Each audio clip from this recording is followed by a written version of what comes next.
Timóteo, capítulo 4, nós vamos ler do verso 11 até o capítulo 5, verso 2. 1 Timóteo 4, 11, começa assim o texto sagrado. Ordena e ensina estas coisas. Ninguém despreze a tua mocidade, pelo contrário, torna-te padrão dos fiéis na palavra, no procedimento, no amor, na fé, na pureza. Até a minha chegada, aplica-te à leitura, à exortação, ao ensino. Não te faças negligente para com o dom que há em ti, o qual te foi concedido mediante profecia, com a imposição das mãos do presbitério. Medita estas coisas e nelas sê diligente, para que o teu progresso a todos seja manifesto. Tem cuidado de ti mesmo e da doutrina, continua nestes deveres, porque fazendo assim, salvarás tanto a ti mesmo como aos teus ouvintes. Não repreendas ao homem idoso, antes exorta-o como a pai, aos moços como a irmãos, às mulheres idosas como a mães, às moças como a irmãs, com toda a pureza. Amém. Vamos à presença de Deus em oração, mais uma vez, irmãos. Senhor, nós te exaltamos nessa tarde, mais uma vez, na tua santa e gloriosa presença, para buscarmos de ti socorro, porque carecemos do teu Espírito, da tua graça, para podermos expor tua palavra e ouvirmos a tua voz. Usa-nos, Senhor Deus, para a tua glória e abre os ouvidos do teu povo nessa tarde. Glorifica o teu nome, edifica a tua igreja. Para o louvor da tua glória, nós oramos, em nome de Jesus. Amém. Uma pergunta interessante, irmãos, feita... talvez uma pergunta que gerou uma afirmação no teólogo escocês Robert McCheyne, que é Robert Murray McCheyne, que era um pastor escocês que morreu antes dos 30 anos de idade. E esse pastor, ele deixou uma marca impressionante na igreja pela piedade que ele vivia, do modo como ele vivia diante de Deus e diante da igreja. E as palavras dele registradas, irmãos, são as seguintes, né? Ele fala o seguinte: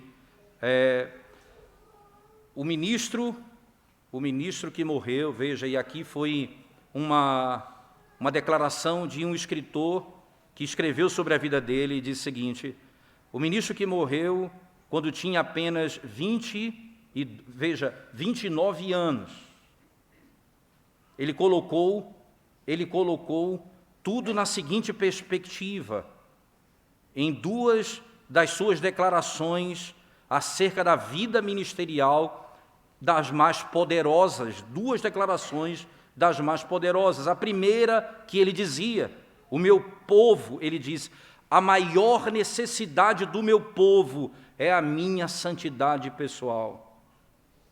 Palavras dele: a maior necessidade do meu povo é a minha santidade pessoal. E segundo, ele disse, quão poderosa é uma arma, quão poderosa arma na mão de Deus é um ministro da palavra santo. É uma arma poderosa nas mãos de Deus. Os puritanos tinham na sua mente uma percepção muito clara, irmãos, de que o ministério da palavra, ele envolve ensino poderoso da Escritura e uma vida santa, como Deus ordena nas Sagradas Escrituras. O ponto que nós queremos analisar com vocês hoje, e aqui talvez seja aquilo que, no primeiro momento, é o mais importante para nós, é a compreensão daquilo que Paulo está ensinando a Timóteo acerca do ministério. Lembre-se, no primeiro momento, Paulo fala com Timóteo acerca de como a igreja deve se portar. Então ele lida com a mulher no culto, o homem no culto, a escolha dos presbíteros, a escolha dos diáconos. Ele lida com toda essa questão e ele chega a dizer até que ele está fazendo isso porque talvez ele não chegue a tempo, ele tarde. E aí Timóteo saberá como se portar na casa de Deus. A partir do verso 6 do capítulo 4, ele meio que muda o seu foco e agora ele se dirige diretamente a Timóteo. Agora, o que Deus requer de você? O que é que Deus requer dos líderes? O que Ele requer daqueles que foram chamados para esse ministério? E aí você olha, estudando o Antigo Testamento, o Novo Testamento, você percebe que era essa, por exemplo, era essa estrutura do Antigo Testamento mesmo. Se você tiver o cuidado de ler o livro de Levítico com maior atenção, você vai perceber um detalhe interessante. Primeiro, o profeta e Moisés ali claramente vai fazer isso, revelado, tendo ali inspiração divina. Ele vai mostrar como o povo deve oferecer sacrifício a Deus. E na segunda parte, ele vai mostrar como os sacerdotes devem lidar com tudo aquilo que eles recebem para o serviço a Deus. Porque são duas coisas importantíssimas. Você não pode apenas ensinar a igreja como fazer, você precisa de alguma maneira ser exemplo para a igreja de como fazer.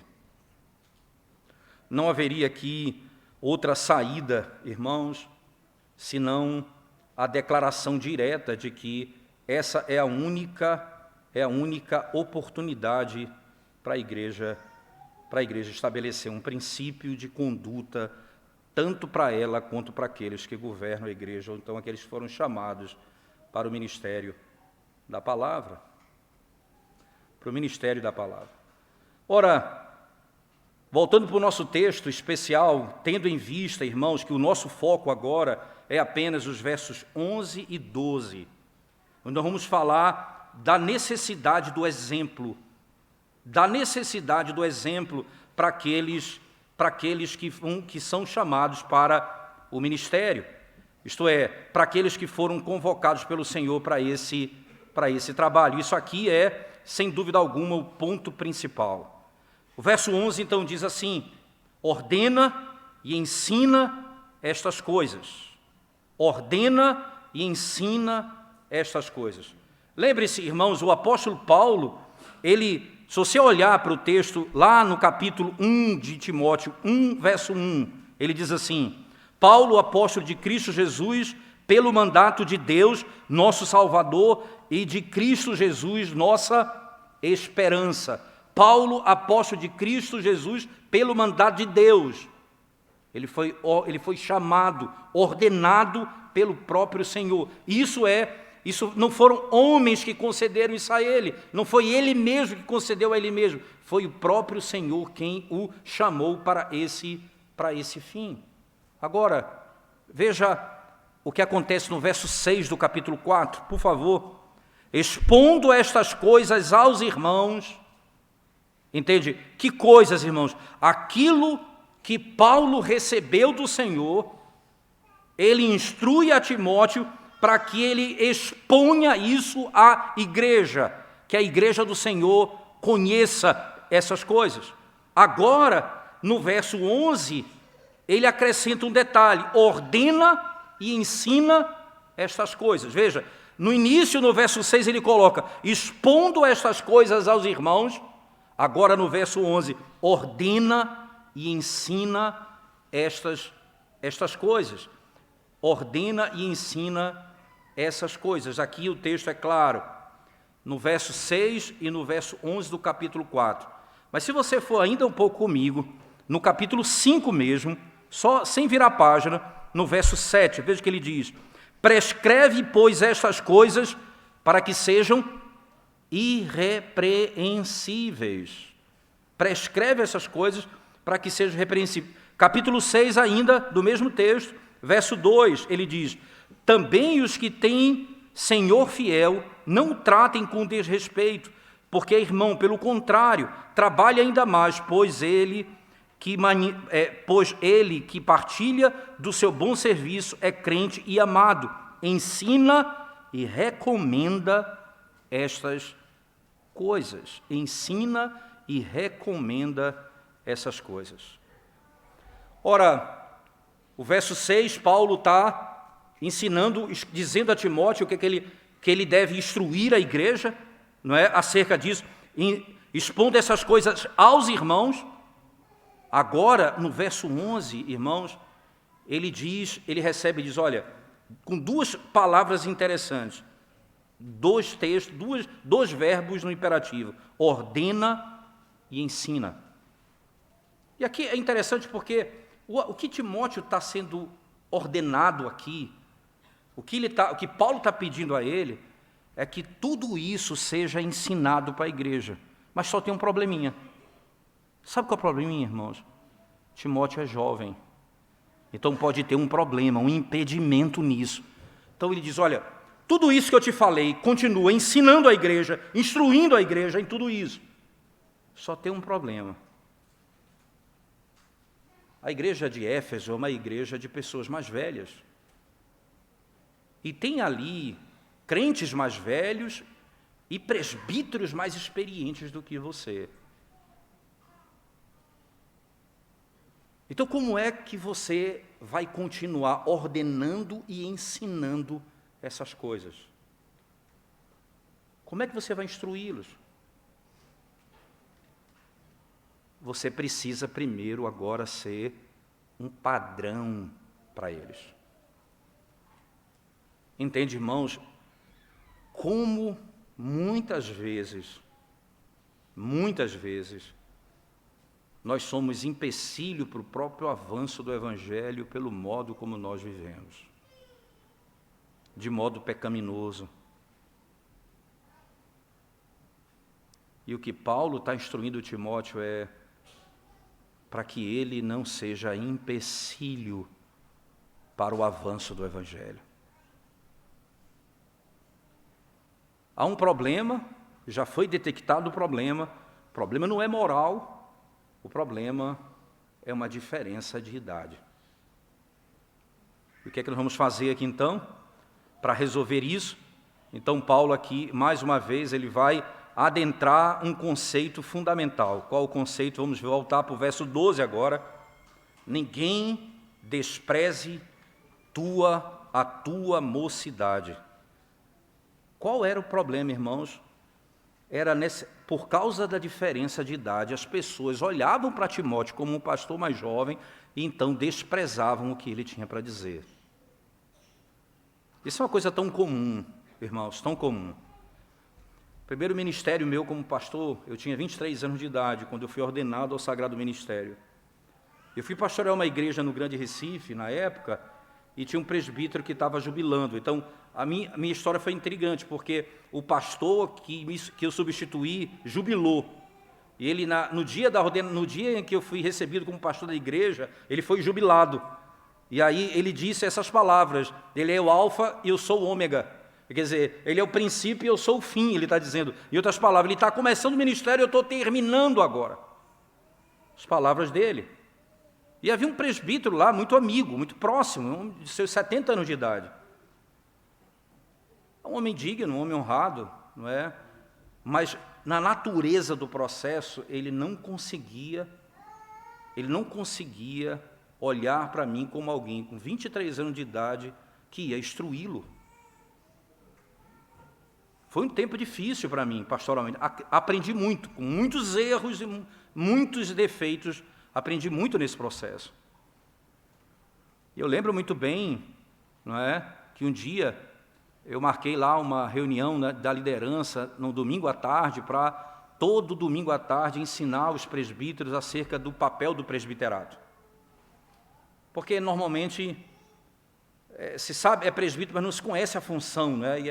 Mas eu não estava nem entrando nesse mérito, eu queria saber que página nós estávamos, qual era exatamente o nível que nós tínhamos de comprometimento, e nenhuma vez ele foi. E eu lembro que eu ouvi a história dele dizendo assim, um menino desse vai me ensinar o que é ser presbítero, eu estou com 70 anos de idade, esse rapaz chegou agora com 23, vai me ensinar o que é ser presbítero. É sempre difícil lidar com essas coisas, não é? É sempre difícil. E graças a Deus que meus cabelos ficaram brancos logo. E me ajudou muito a parecer mais velho do que eu era, não é? Mas isso foi bom em um certo sentido. Mas o grande ponto é que isso é uma realidade para todo pastor jovem. Isso foi uma realidade, no meu caso pessoal, e era também uma realidade para Timóteo naquele contexto em que ele viveu. Qual a solução que Paulo deu para Timóteo, irmãos? A solução, ela é gloriosa, não é?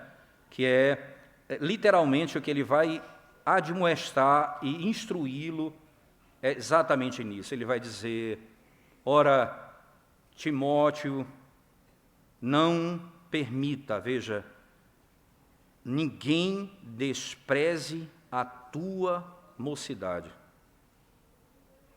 O fato de você ser moço, ninguém pode te desprezar por isso. Só que Paulo não usou o argumento. Usa a tua, dá uma carteirada. Diz quem você é. Paulo disse: não. Viva de acordo com aquilo que você prega. Seja exemplo de vida para eles. Esse é o caminho que você deve seguir. É o caminho que você deve seguir. Não permita, Timóteo, que você seja vencido por ser jovem, mas vença pelo exemplo, pelo padrão de vida que você vai se submeter. Ninguém despreze. Qual era a idade de Timóteo? Essa é uma pergunta interessante, porque é difícil até de saber, o texto não vai falar. Mas quando, por exemplo, você pega o texto de Atos, no capítulo 7, verso 58, é dito ali o seguinte, Atos, capítulo 7, versículo 58, né, que é no discurso de Estevão, né? Atos 7, 58 diz assim: e lançando-o fora da cidade, o apedrejaram. As testemunhas deixaram suas vestes aos pés de um jovem chamado Saulo. O texto descreve ele como um jovem aqui. Então, esse Saulo, ele sabe muito bem o que ele fez na sua juventude. Ele, ao descrever isso aos filipenses, dizendo que ele era íntegro de acordo com o farisaísmo, certamente ele não era um padrão para a igreja. E ele tinha uma certa autoridade, até mesmo porque ele tinha conhecimento para aquilo. Agora, a idade de Timóteo aqui, provavelmente era exatamente a época de Paulo. Ele estava ali nos seus 30 anos de idade. Só que 30 anos de idade, irmãos, poderia significar um impedimento na comunidade da igreja de Éfeso. Porque os crentes e os presbíteros eram mais velhos do que ele. Qual é a tendência? Era desprezarem a sua juventude. A tendência era desprezarem a sua juventude, como Paulo vai exortar, não permitindo que isso aconteça. A admoestação de Paulo, do apóstolo Paulo, irmãos, como ele faz aqui no texto, ele dá um antídoto para que ele possa vencer as tendências dos outros olharem para ele com desprezo. Sabe como é? Mostre maturidade na vida e na conduta. Não haja feito um menino, seja um homem em toda a sua vida. Se você tem um papel de responsabilidade, seja e haja como um homem, não como um menino. Daí Paulo diz: seja um exemplo, seja um padrão dos fiéis. A nossa versão, ela diz assim, no texto de Timóteo, ela diz assim: ninguém despreze a tua mocidade, pelo contrário, torna-te padrão dos fiéis. Então, o problema é que, tudo bem que não é um grande problema aqui, mas talvez a melhor tradução não fosse padrão dos fiéis, mas padrão para os fiéis. Por que isso é a melhor leitura, irmãos? Por que seria essa a melhor leitura? Porque lá, tudo bem que é outro autor, que é Pedro, quando ele fala de um assunto bem parecido com esse, veja lá, 1 Pedro capítulo 5, verso 3, Pedro diz assim, quando ele fala sobre o pastorado, ele diz as seguintes palavras, 1 Pedro 5, verso 3, ele diz, ora, deixa eu ler com vocês, verso 1 até em diante, do 1 até o 3, ele fala assim, rogo, pois, aos presbíteros, que há entre vós, eu presbítero como eles, e testemunha dos sofrimentos de Cristo, e ainda coparticipante da glória que há de ser revelada.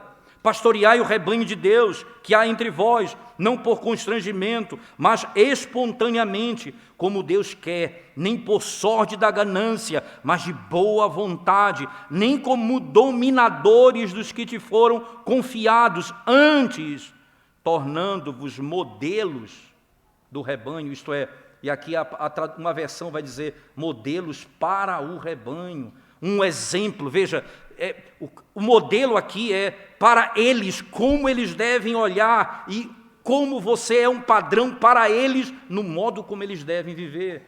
Não é simplesmente dentre os crentes, você é um modelo, não é isso, você é um modelo para a igreja, um padrão para a igreja. Antes tornando-vos modelos para o rebanho, um modelo para o rebanho do modo como eles devem agir. Isso ainda nos leva a uma outra questão importante, eu diria, não é? Que é a percepção daquilo que Paulo descreve como sendo necessário para que ele possa viver. Veja os detalhes do texto, volte lá comigo para 1 Timóteo, capítulo 4, ele diz assim, ninguém despreze a tua mocidade, pelo contrário, torna-te padrão para os fiéis. Como? Em que sentido ele vai ser padrão? Na palavra, no procedimento, no amor, na fé e na pureza. Ele dá aqui uma lista daquilo que ele precisava viver como exemplo no meio da comunidade. O exemplo que ele deveria buscar no meio da própria comunidade. Como isso chama a nossa atenção, porque olhando para essas características ou essas qualificações que ele passa a descrever de como ele deve ser diante da comunidade, isto é, da igreja, ele entra com alguns pontos primeiros. Qual o primeiro deles? Na palavra. O que é a palavra aqui, irmãos? O termo grego aqui, logos, aqui o sentido é no modo como você fala, certo? É o modo como você fala, é aquilo que você fala. Por exemplo, se você voltar lá um pouquinho para a carta de Paulo à igreja de Éfeso, por que Éfeso? Porque lembra que Timóteo é pastor em Éfeso, tá certo? Então, a associação é direta aqui com Éfeso. E veja o que Paulo descreve ali no capítulo 4 da carta à igreja de Éfeso. Volte lá comigo, sem desmarcar o texto. Veja assim o que ele diz no versículo 29 em diante. Não saia da vossa boca nenhuma palavra torpe, e sim unicamente a que for boa para edificação, conforme a necessidade, e assim transmita graça aos que ouvem. No 31, longe de vós toda amargura, cólera, ira, gritaria, blasfêmias, e bem assim toda malícia. Esse é o modo que deve ser rejeitado no modo de falar. Esse pastor não pode ser, esse Timóteo, mesmo jovem, não pode ser um homem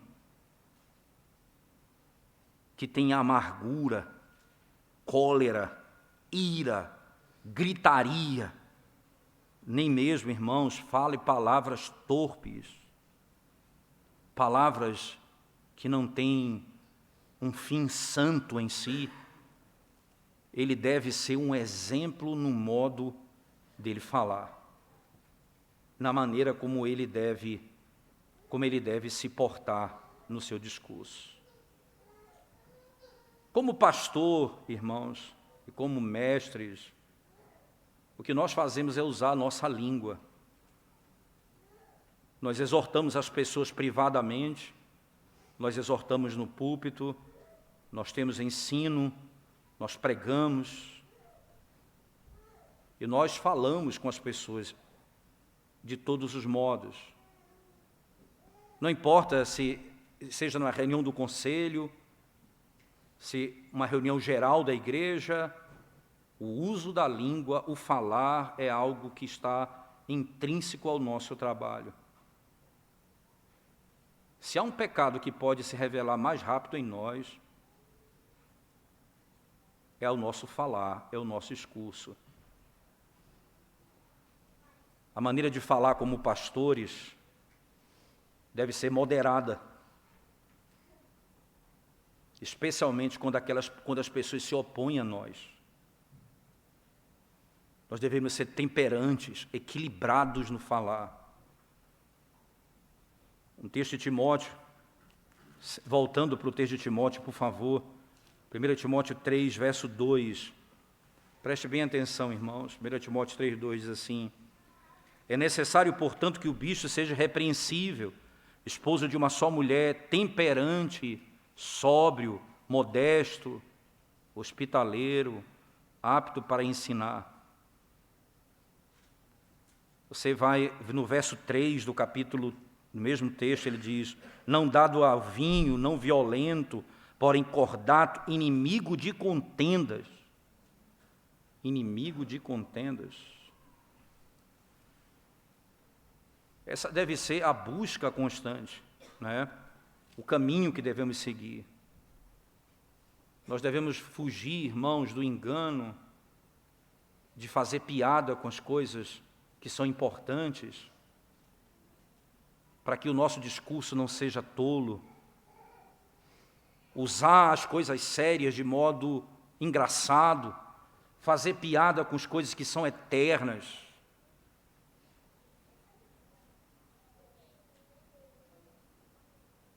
Quantas vezes eu tive de exortar alguns estudantes que brincavam as brincadeiras mais inapropriadas que você possa imaginar, com coisas que Deus abomina, e faziam chacotas e piadas com essas coisas. E tive que exortá-los dizendo: vocês nunca vão ser ouvidos, ninguém vai dar atenção a vocês, porque vocês falam de modo desrespeitoso daquilo que é sério.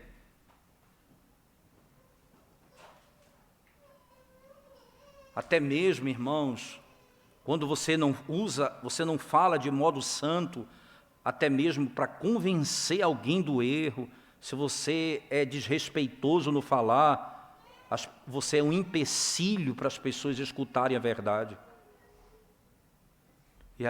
E Paulo tem uma preocupação: ordena e ensina essas coisas, Timóteo. Mas cuidado, porque pode haver um impedimento aqui. Então, para se livrar desse impedimento, pense em viver, ande dessa forma, para que o Evangelho não sofra com isso,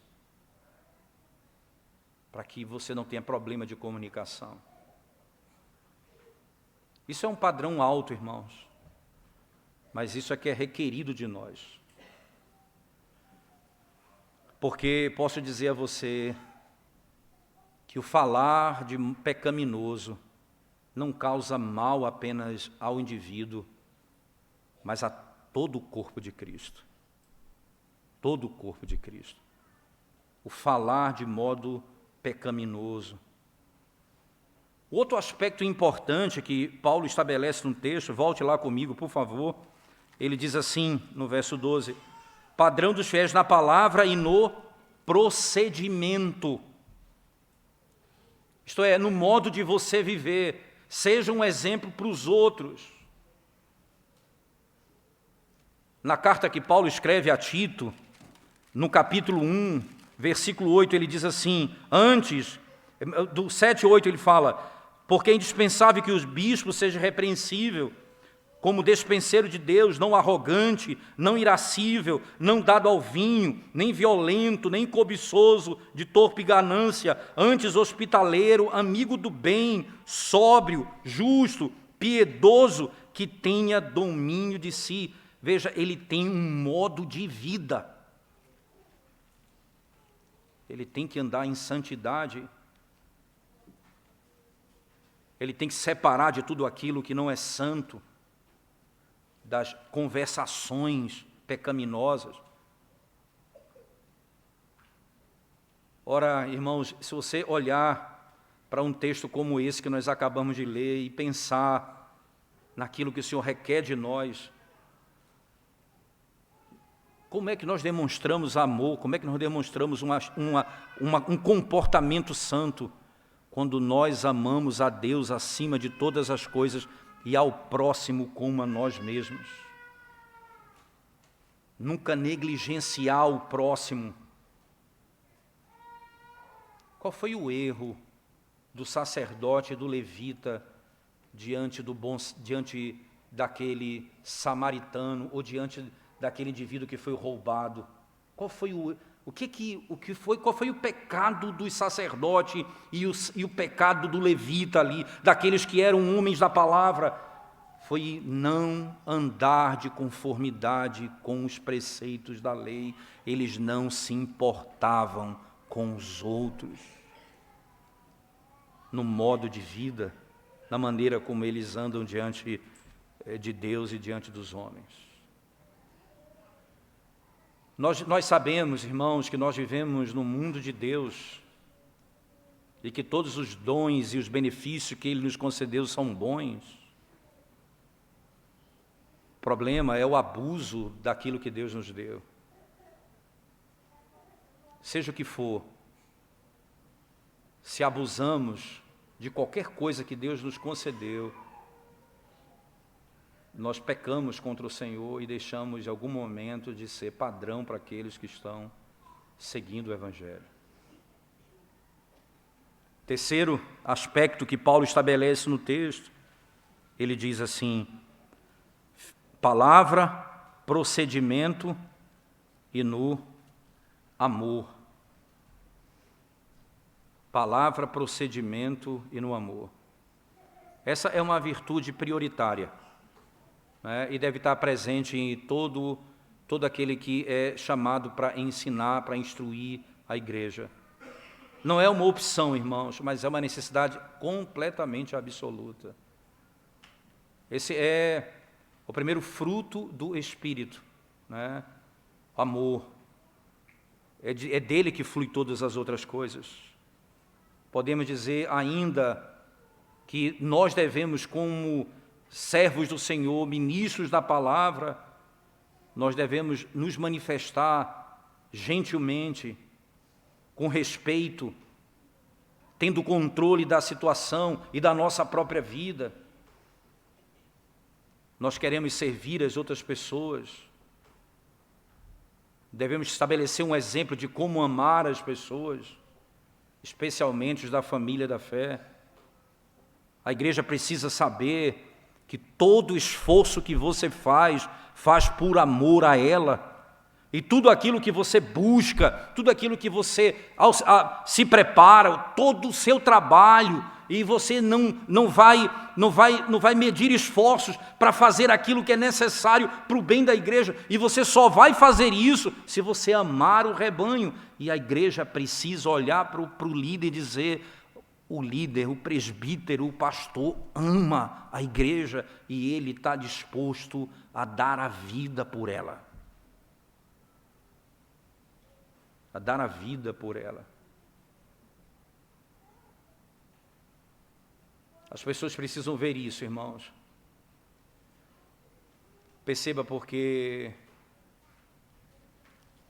se você quiser que a igreja conheça o amor de Deus, você precisa ser a primeira manifestação disso na comunidade. É por amor que você serve ao rebanho.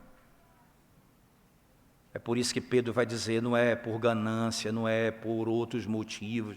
Se você não fizer por motivo certo, você deixa de ser o padrão. Entenda aí que Paulo aqui adentra com Timóteo, irmãos, as motivações mais íntimas que refletem na sua conduta.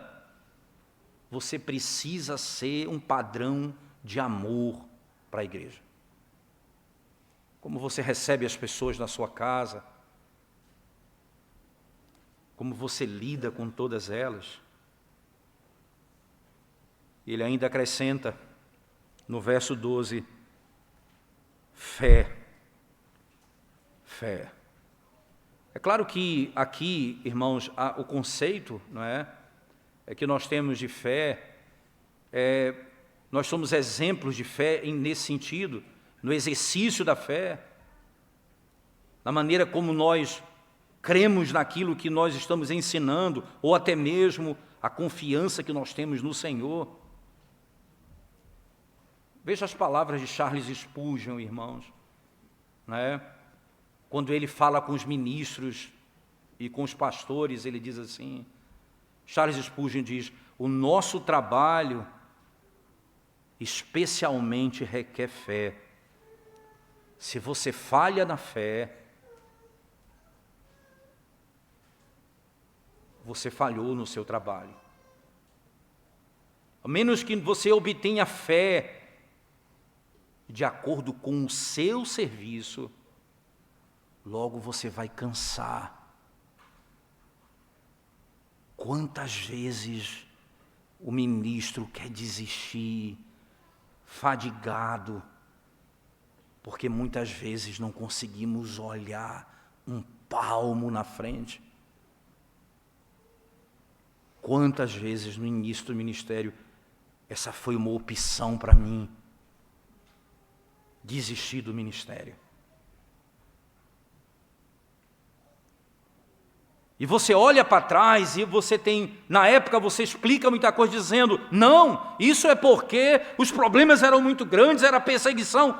Não, era falta de fé. Eu preciso crer no Senhor, crer nas promessas do Senhor. Eu preciso ser exemplo de fé. E não importa isso.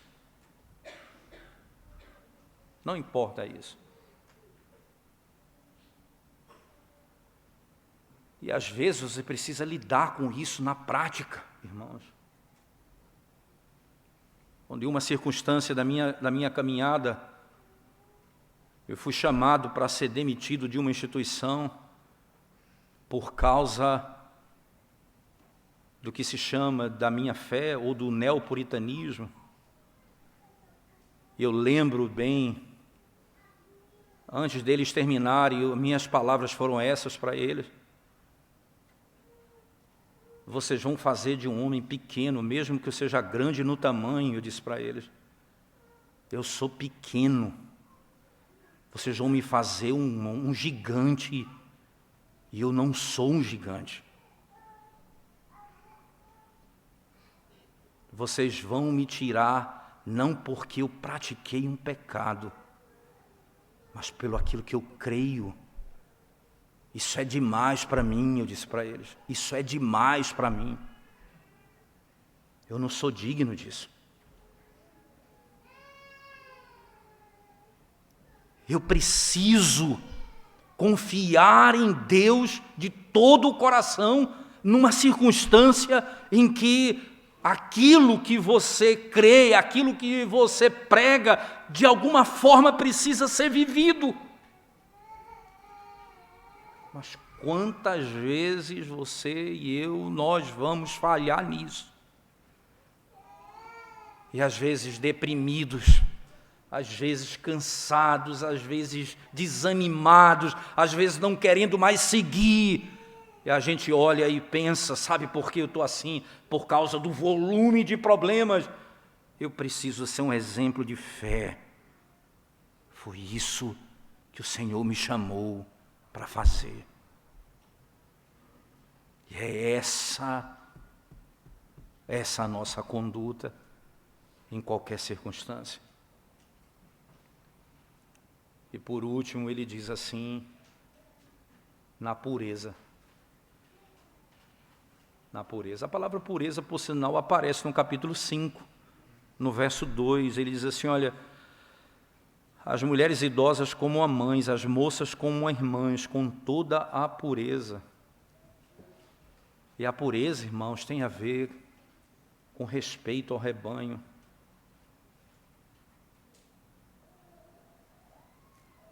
Nunca um líder pode olhar para uma moça e dizer, se eu não fosse casado, isso é iniquidade, irmãos.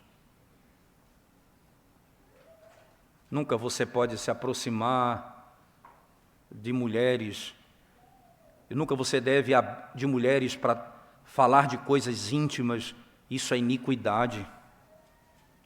Nunca permita, fuja dessas coisas.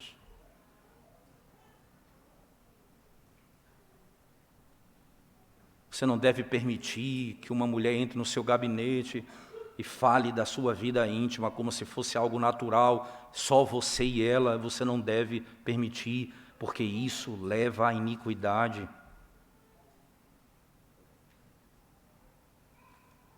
Você deve ter cuidado com os olhos, meu Deus, num mundo como o nosso, onde tudo está exposto à imoralidade, à pornografia. Quanta luta para cada um ter os seus olhos longe de tudo isso.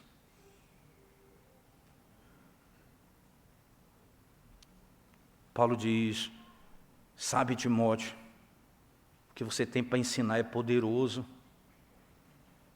mas você pode ser um empecilho para isso. Só tem uma maneira de resolver isso. Seja padrão para os fiéis. Um exemplo de vida para os fiéis.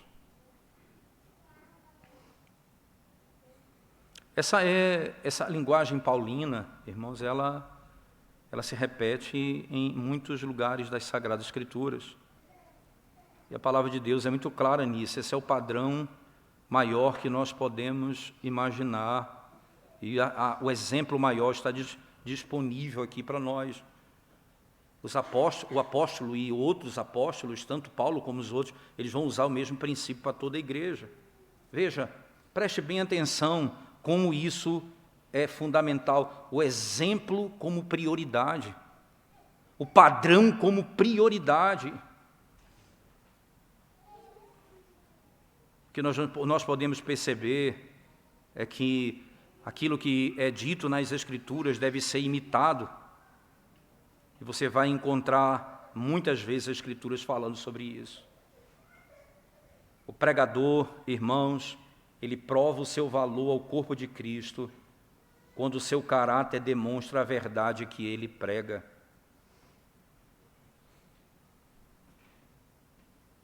O apóstolo dizia aí, sede, pois, meus imitadores, como eu sou de Cristo. Paulo escreve aos Tessalonicenses na segunda carta, dizendo, olha, eu vos deixei exemplo de como vocês devem viver. Sabe como vocês devem trabalhar? Eu tinha direito de ganhar o meu dinheiro, eu não quis. Eu trabalhei dia e noite, sem cessar, para não ser pesado a ninguém. Sabe por quê? Para deixar exemplo para vocês. Eu queria deixar um padrão de vida para vocês. Um comentarista disse, o pastor, ele não apenas prega como devemos viver, mas o pastor é aquele que ensina como se deve aplicar o conhecimento na vida prática. É assim que funciona. Você sabe qual é o exemplo-chave, irmãos? E o maior exemplo de todos, e fundamentalmente o maior exemplo de todos, Jesus Cristo. Queria que você abrisse a Escritura comigo, por favor. Abrisse a Escritura comigo. Lá no texto de João, Evangelho de João, capítulo 13,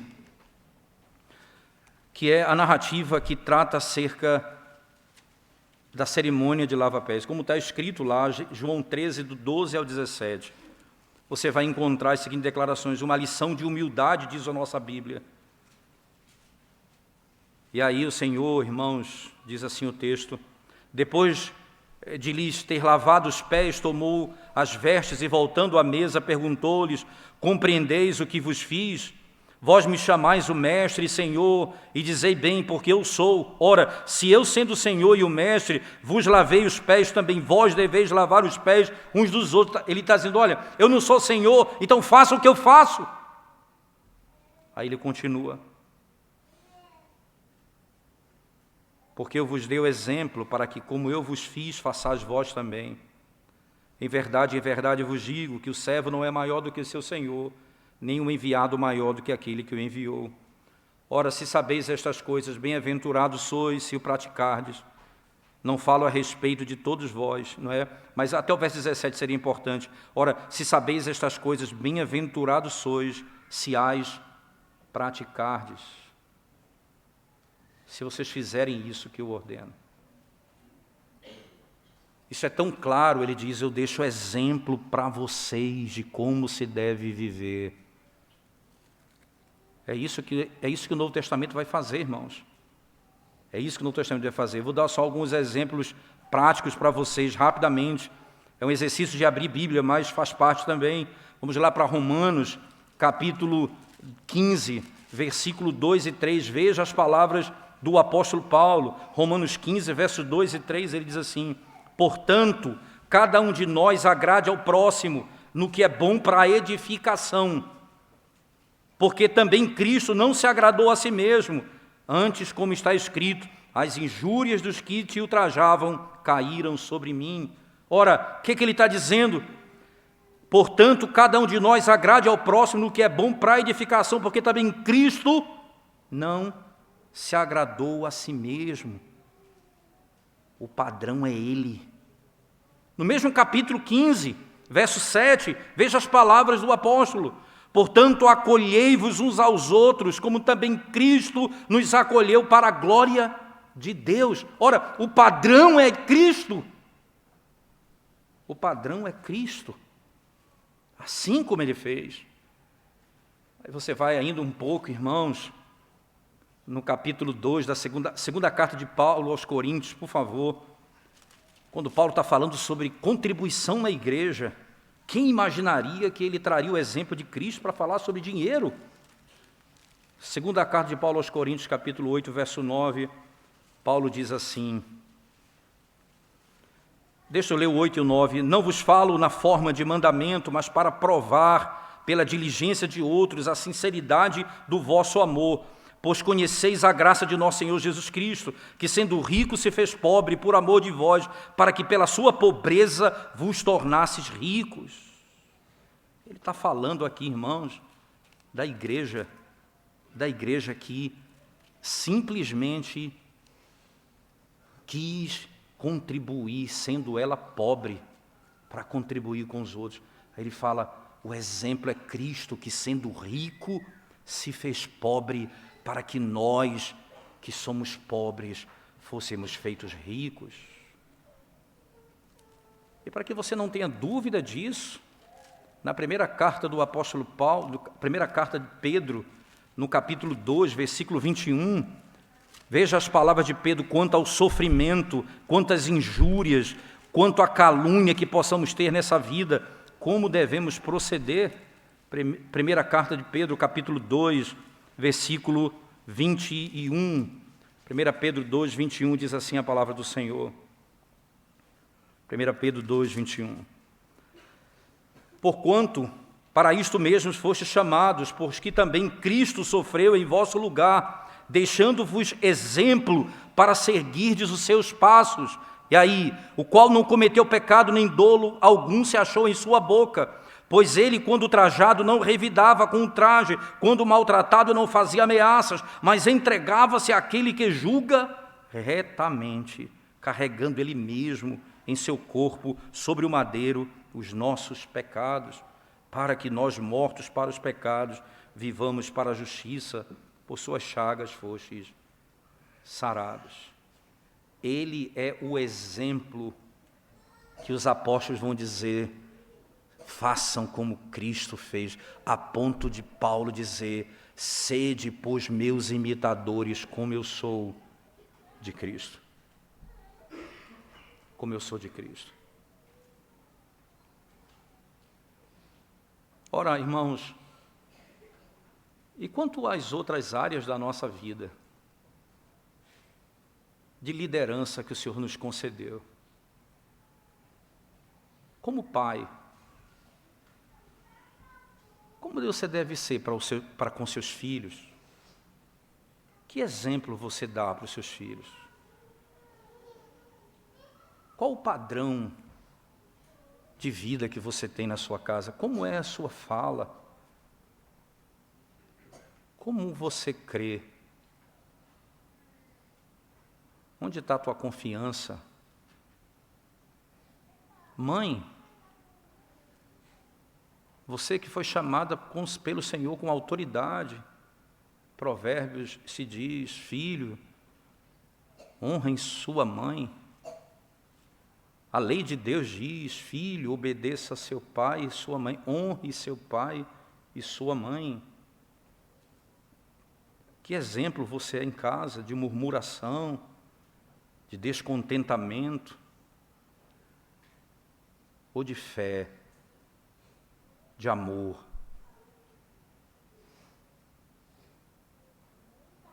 Como é que você se conduz?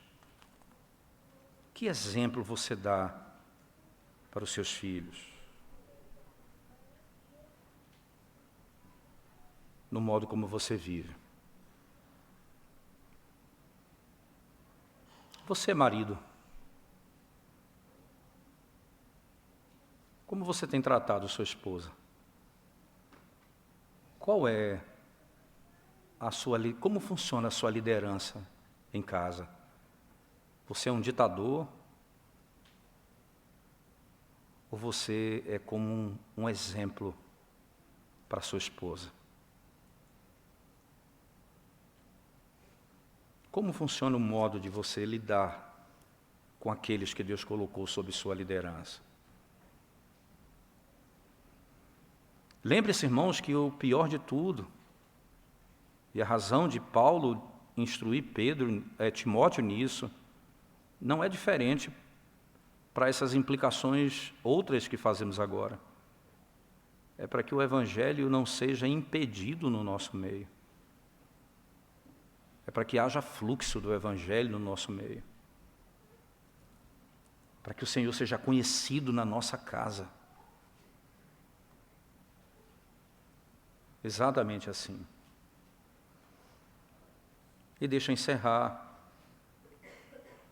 Talvez, como o nosso trabalho é falar,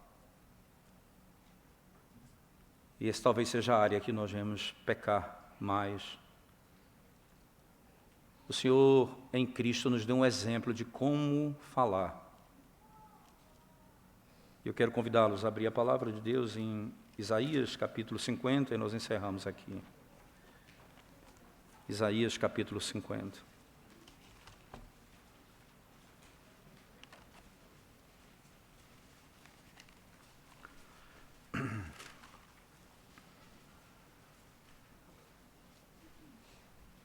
Verso 4 em diante, do capítulo 50, diz assim o profeta Isaías, que na realidade aqui é a profecia de Cristo, né? Aqui é Cristo Jesus falando mesmo.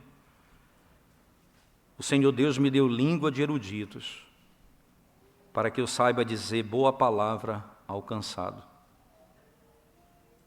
Ele me desperta todas as manhãs, desperta-me o ouvido, para que eu ouça, como os eruditos.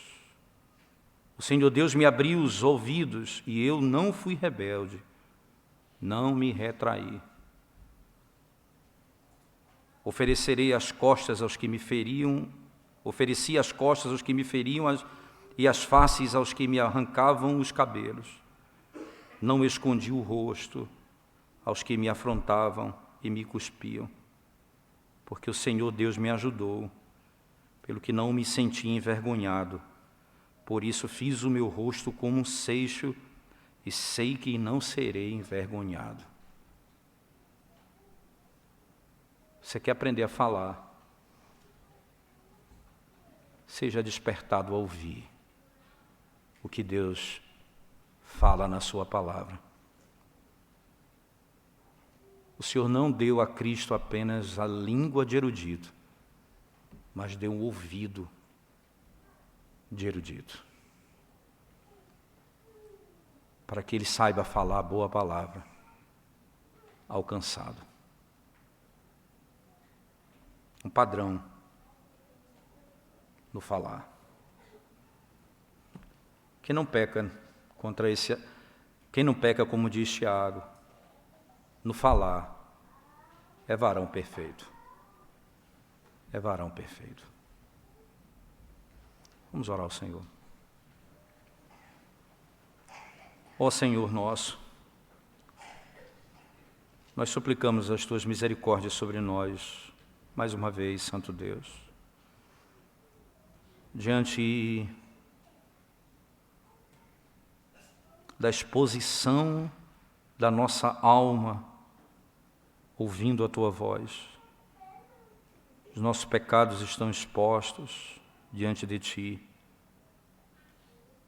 E nós clamamos a Ti, ó Deus, tem misericórdia da nossa vida. Abençoa, ó Deus, a liderança dessa igreja.